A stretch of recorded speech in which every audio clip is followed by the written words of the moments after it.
Musalla Al-Hidayah yang dimuliakan Allah.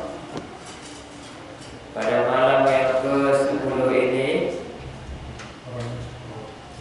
ya, betul Pak?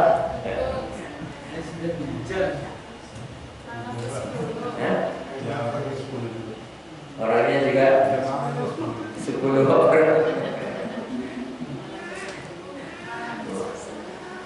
Ya, tetap kita syukuri hujan ini adalah rahmat Allah. Awalnya adalah rahmat, tengahnya adalah maghfirah, ampunan, dan akhirnya adalah terbebaskan dari api neraka. Rahmat turun terus, hujan lebat, sering di 10 puasa yang kita rasakan pada tahun 1443 Hijriah ini. Alhamdulillah. Salawat bersama, yuk sama-sama kita ucapkan Allahumma sholli ala sayyidina Muhammad wa ala ali sayyidina Muhammad. Tambah salam, assalamu alayka ya Rasulullah, assalamu alayka ya Habibullah.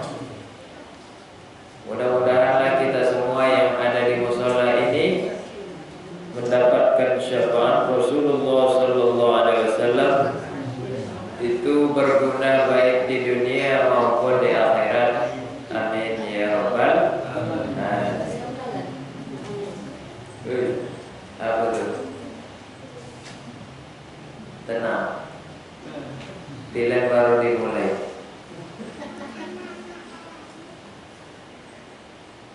Bapak Ibu, anak-anak kami yang kami cintai,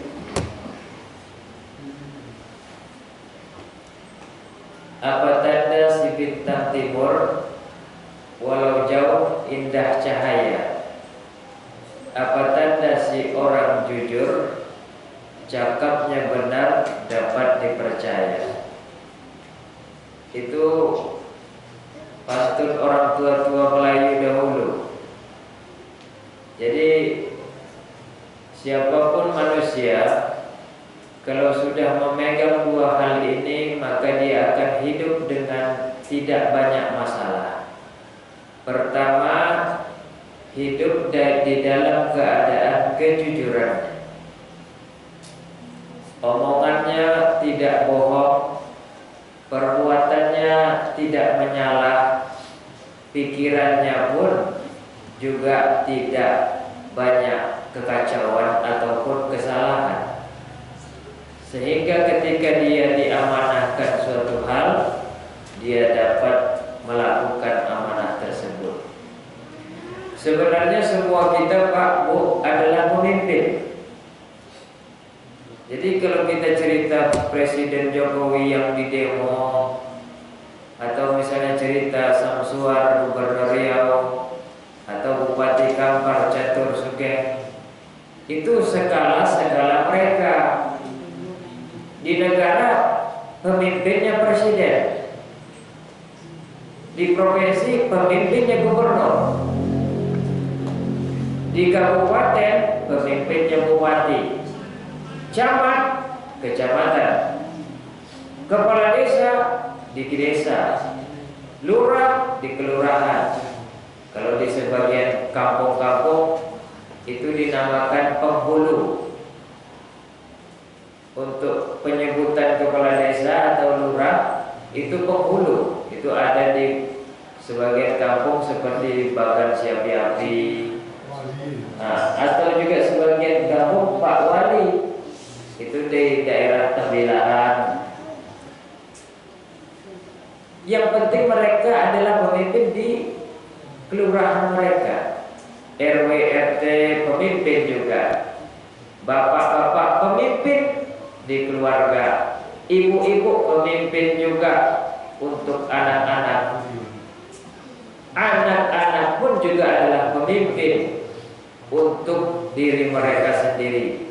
Setiap kamu adalah pemimpin, dan setiap pemimpin akan diminta pertanggungjawaban. Kullukum ra'in wa kullukum mas'ulun an ra'iyati. Jadi dalam kehidupan perlu agama. Agama itu arah. Arahnya itu tidak terlalu ke kiri atau mereng ke kanan. Dia harus jalan di tengah. Makanya ihdinas siratal mustaqim siratal ladzina an'amta 'alaihim. Siapa yang an'amta 'alaihim tadi, yang diberi nikmat atas mereka tadi? Salah satunya adalah siddiqin, orang-orang yang jujur. Selain para nabi, para aulia, wali, juga termasuk siddiqin, orang-orang yang jujur. Jadi ada 4 sifat nabi itu. Pertama, siddiq. Kedua, amanah.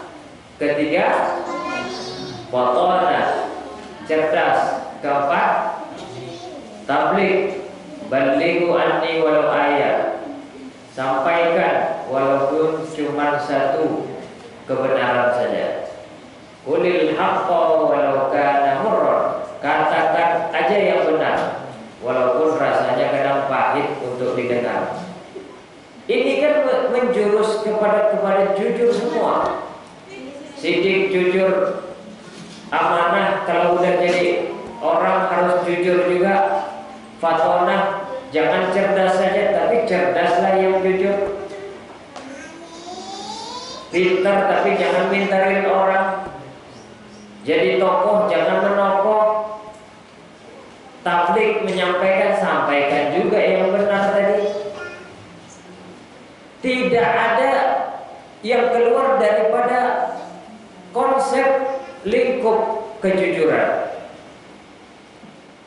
Sebenarnya kalau nikah itu pelatihan yang sebetulnya nomor 1, jangan pelatihan bagaimana menjadi sakinah mawaddah warahmah. Sakinah itu kan artinya tenang, mawaddah, punya rasa cinta, rahmah, ada rasa kasih sayang. Pelatihan pertama sebetulnya antara suami dan si istri sebelum mereka menikah, latih dua-duanya dengan sifat jujur. Ya, kadang-kadang bapak yang bohong, ada juga kadang-kadang ibu pula yang bohong. Jadi belanja apa bu? Belanja sayur. Rupanya sayur campur cendol. Tadi kemana aja pak? Biasa, cuman ke pasar. Bukan hanya ke pasar, rupanya duduk di meja domino. Penanaman kejujuran inilah yang insya Allah tidak akan memisahkan antara si bapak dan si ibu. Tapi kalau sudah mulai ada dusta di antara kita, wah, ini kalau sekali dua kali dimaafkan nih pak. Tapi kalau udah acap kali ya, ibu nggak mau lagi kayak gitu. Nah, tumpah ya. Yang kedua, ya biarin aja tumpah. Aktif namanya anaknya. Orang jujur itu, ya biarin aja di sini. Nanti dia. Orang jujur itu biasanya adalah orang baik, dan orang baik itu biasanya adalah ahli surga. Makanya dikatakan alaikum bisidqi fa inna sidqa yahdi ilal birr wa innal birra yahdi ilal jannah. Hendaklah kalian, setiap kalian, mau laki-laki mau perempuan, suku Batak, suku Minang, suku Jawa, suku Melayu, Betawi, Bugis, hendaklah di antara kalian itu bersikap jujur. Karena jujur kalian itu akan membawa kepada kebaikan. Dan kebaikan itulah yang akan mengarah kepada surga. Wa iyyakum al-kadziba, maka hindarilah bohong. Fa innal kadziba yahdi ilal fujur. Bohong itu akan mengajak kita kepada dosa. Wa innal fujur yahdi ilan nar. Kalau sudah kita berdosa, tentu kita mendapat ganjaran api neraka. Saya kalau orang jujur, saya kadang-kadang enggak risau dan enggak risih. Contoh misalnya ada laki-laki. Laki-laki ini kan kuat. Apalagi masih umur 20, 21, 23, 24, 25. Tapi kalau dia jujur, bang, saya belum makan 1 hari. Ya udah, saya kasih duit. Tapi konsepnya jujur dia. Jangan, bang, belum makan 1 hari, di sini dapat duit 15.000. Nanti pergi sono, bang, belum makan 1 hari, dapat lagi 5.000. Nah, ini kan udah bohong. Sekali 2 kali bisa kita ditipu. Tapi 3, 4 kali orang tentu cerita dan menandai dia.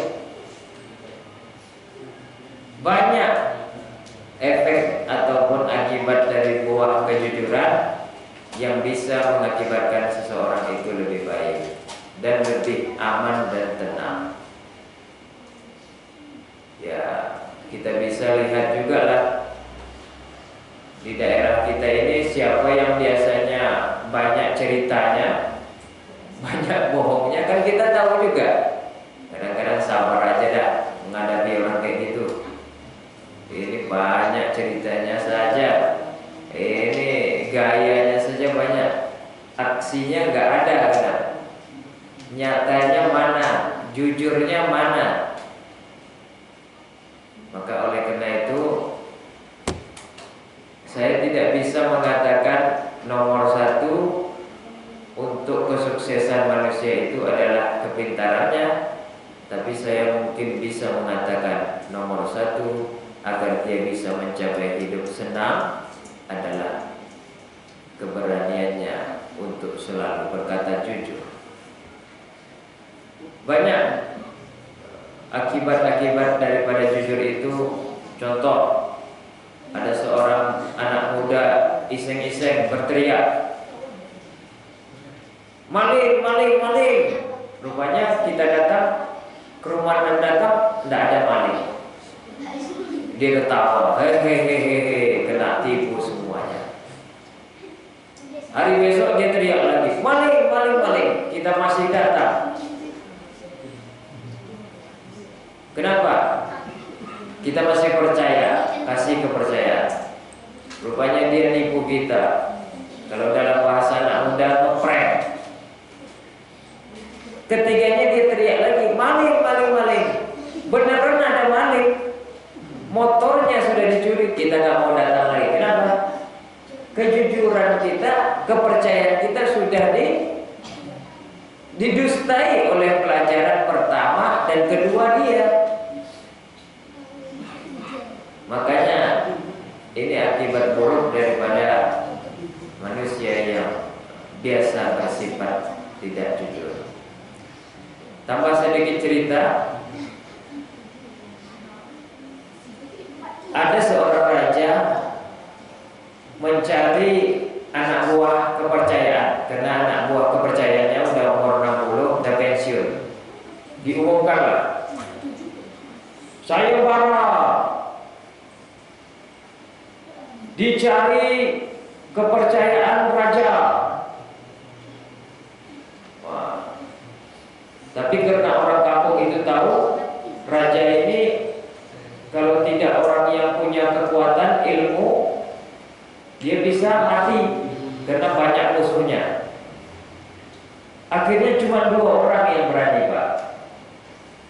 yang satu punya kurap, yang satu punya panu. Cuma 2 orang Bu yang berani. Yang lain masyarakat takut. Ini kalau kita jadi pengawal raja memang ada gaji. Kita langsung berwibawa, langsung orang taatan raja. Tapi nanti kita bisa dibunuh kayak orang-orang sebelumnya kalau nggak punya kekuatan. Orang kurap, orang panu ini berani menawarkan dirilah 2 orang ini. Datang, lapor tuan, ya saya mau jadi pengawal. Oh ya, silakan dulu. Lapor tuan, saya juga mau jadi pengawal. Silakan dulu. Raja bingung. Raja cuma cari satu. Akhirnya tanya kepada Perdana Menteri. Tuan Perdana Menteri, bagaimana? Pilih yang kurap atau pilih yang panu? Ibu kalau kayak gitu pilih punya kurap atau pilih punya panu, Bu? Coba pilih. Pilih punya kurap atau pilih punya panu? Jadi aja dua-duanya gak mau. Akhirnya bingunglah raja sama Perdana Menterinya. Ini yang mana kita pilih nih? Ah iya, dapat ide. Tuan Raja, ya dibisikkan. Yang padu saja. Kenapa yang padu? Kenapa yang padu? Kalau yang kurap, nanti malam-malam dia memang gak tidur, tapi dia sibuk garuk badannya, garuk kakinya, garuk pantatnya. Kenapa? Dia sibuk dirinya sendiri, gak bisa jagain raja. Oh ya benar juga. Kalau panu, meskipun dia panuan putih, itu bisa jadi lampu penerang gitu. Di tengah malam. Ah ya betul juga nih kata raja. Ah ya, akhirnya yang panu lah yang dipilih jadi pengawal. Ah jadi beruntung Bapak Ibu yang punya panu sekarang. Maksudnya ini cerita selorok saja, sandiwara saja. Tapi maksudnya orang yang kalau menyibuk dirinya sendiri, memperkaya sendiri, sibuk untuk mengembalikan hartanya, itu nggak cocok lah jadi berikan amanah. Tapi walaupun dia punya kekurangan, kekurangannya itu dijadikan kelebihan, itu bisa jadi penerang di tengah-tengah malam sekalipun. Inilah buktinya bahwa orang yang amanah plus tadi didasari dengan kebenaran alias kejujuran, cocoklah jadi apapun. Jadi imam, jadi RT, jadi RW, jadi kepala rumah tangga, jadi ibu rumah tangga dan lain sebagainya sampai skala besar. Inilah yang bisa saya sampaikan. Mudah-mudahan kita semua terhindar dari kepada dusta dan tidak amanah. Wa'tadiru ya ulil